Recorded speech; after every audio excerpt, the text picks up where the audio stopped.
So today I've been looking at vitamin B1 and functional thiamine deficiency because for me, after I was sick in 2022, I was under a lot of oxidative stress for about a year, I would say, maybe longer.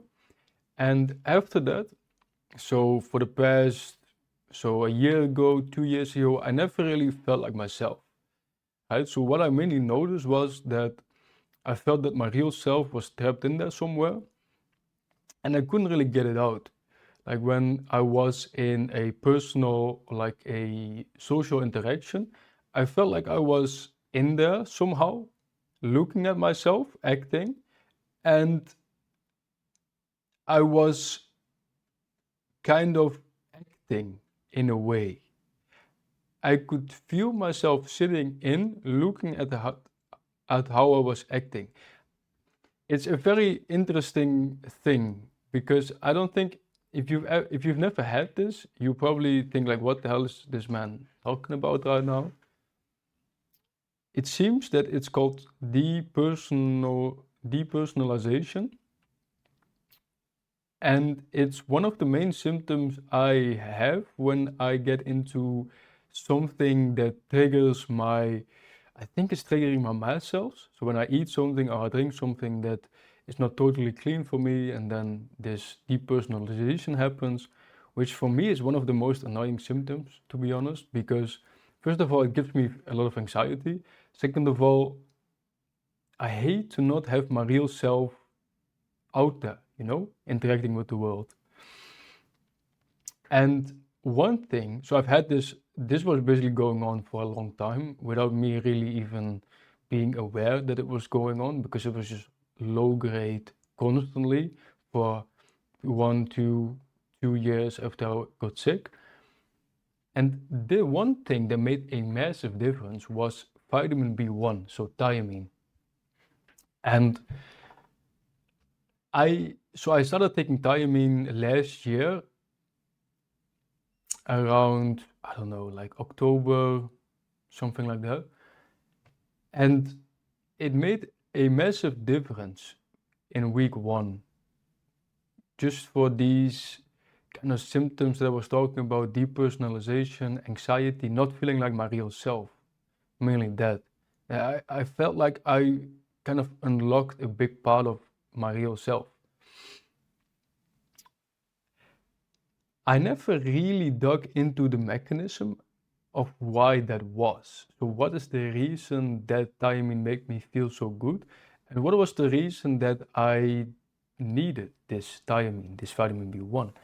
And what turns out is that when you are under oxidative stress, what happens is that vitamin B1 is very susceptible to oxidative stress. It's the B vitamin together with vitamin B12 that is most susceptible to oxidative stress.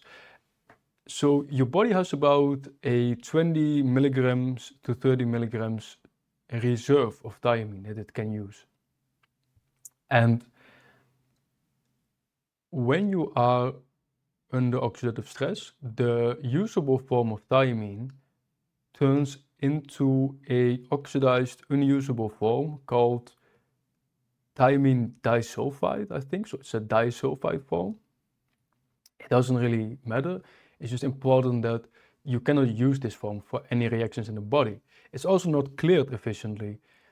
And because it is still a form of B1, just not a usable form, when you're doing a blood test, like a blood draw, and you're analyzing like, what vitamins do I have, are they all like at sufficient levels for my body to operate, vitamin B1 will show up as normal. Right? So that is also why it's called a functional thiamine deficiency. Good, so I then took the regular form of vitamin B1, thiamine HCl, thiamine hydrochloride. And what taking vitamin B1 thiamine, so thiamine, does to the body in higher doses. So I was taking maybe 200 milligrams, and it will give you this usable form of thiamine again. And the mechanism to which I today understand, so today I found out through which mechanisms it actually is giving me these positive effects. It's actually through ATP related mechanisms. So the Krebs cycle, and through the two enzymes. I'll just name the enzymes mainly because, well, you might want to look into this yourself. Give me 1 second. So the two main enzymes through which vitamin B1 is having this positive effect is through PDHC and KGBHC. Both are very important in the creation of ATP and the workings of the Krebs cycle. And if one of these enzymes is not working correctly, the ATP, the Krebs cycle will stall. So instead, I was given this example.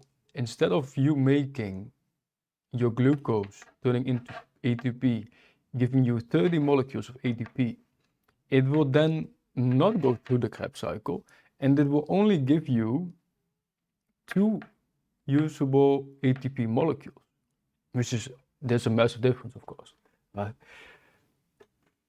So I just wanted to put this out there because, as you might know, I'm making this protocol to fix these chronic type of unexplained health issues, and vitamin B1 thiamine will definitely be a part of this protocol.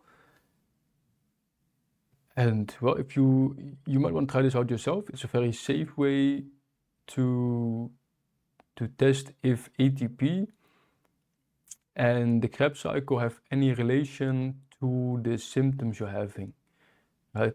So yeah, I wish you the best of luck. The form I was using, like I said, is thiamine hydrochloride, and if you do use it, perhaps start with a lower dosage just to gauge what reaction you're having.